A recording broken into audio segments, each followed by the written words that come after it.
નમસ્કાર, good morning. આપ જોઈ રહ્યા છો ન્યૂઝ ફોર ઇન્ડિયા. વાત કરીએ ડીસા શહેરની તો ડીસામાં યુજીવીસીએલ દ્વારા પ્રી-મોન્સૂન કામગીરી વહેલી સવારથી શરૂ થઈ.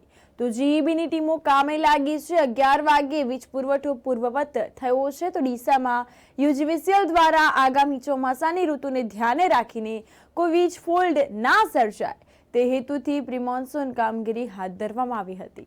તો વીજ કંપની દ્વારા વહેલી સવારથી કામગીરી શરૂ કરાઈ છે. 11 વાગ્યા સુધી તો સમગ્ર શહેરમાં વીજ પુરવઠો પૂર્વવત કરી દેવાયો હતો.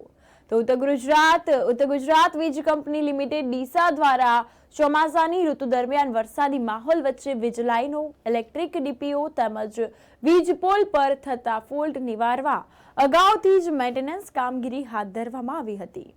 વીજ કંપની દ્વારા સમગ્ર ડીસા શહેરમાં શનિવારે સવારે 6 થી 11 વાગ્યા સુધી વીજ કાપ રહેશે તેવી અગાઉથી જ જાહેરાત કરવામાં આવી હતી. તો કાળઝાળ ગરમીને લઈને વીજ કંપનીના અધિકારીઓ કર્મચારીઓએ પણ વહેલી સવારે કામગીરી શરૂ કરી દીધી છે.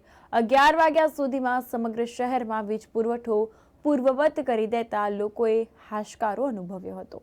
ડીસાના 10 થી વધુ ફીડરોમાં એક સાથે 30 થી વધુ ટીમો કામે લાગી હતી, જેના કારણે પ્રી-મોન્સૂન કામગીરી ઝડપથી પૂર્ણ થઈ હતી.